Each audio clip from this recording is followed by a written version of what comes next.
Heroin બનવાના સપના સાથે પટના ઘર છોડીને નીકળેલી 13 વર્ષની સખીના ભરૂચ રેલવે સ્ટેશન પરથી મળી આવતા પરિવારને સોંપાઈ।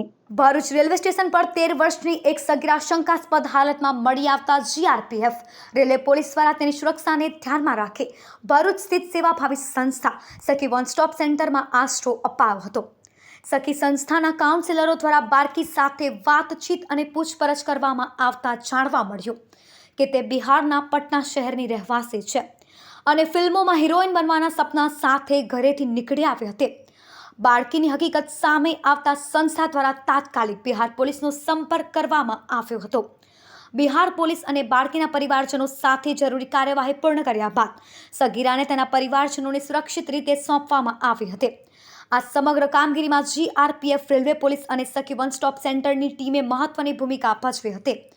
આ ઘટના માતા પિતાઓ માટે પણ ચેતવણીરૂપ છે કે બાળકોના મનમાં ઉદ્ભવતા સપનાઓ અને સોશિયલ મીડિયાના પ્રભાવ અંગે સતત સંવાદ જાળવવો જરૂરી છે જેથી આવી ઘટનાઓને અટકાવી શકાય।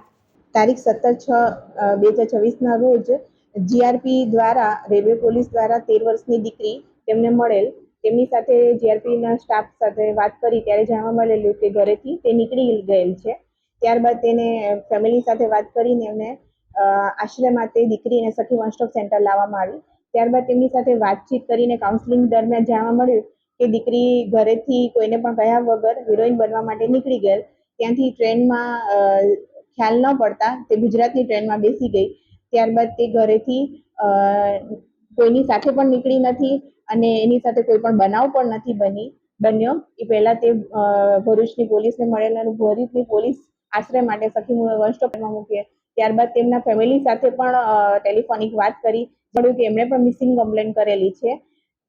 આજ રોજ તારીખ 19ના રોજ ત્યાંની પોલીસ સાથે એમના કાકા તેમને લેવા માટે આવ્યા છે અને દીકરી પણ ખૂબ જ ખુશ છે કે હું ફેમિલી સાથે મળી ગઈ એમને। અને મારો ખાસ મેસેજ છે કે દીકરી ઘરેથી કોઈ પણ ને જાણ કર્યા વગર ન નીકળી જાય, ફેસબુક ઇન્સ્ટા યુઝ જ ના કરો, એના લીધે એની સાથે કોઈ ઘટના ન બની જાય તે ખાસ ચેતીને રહે।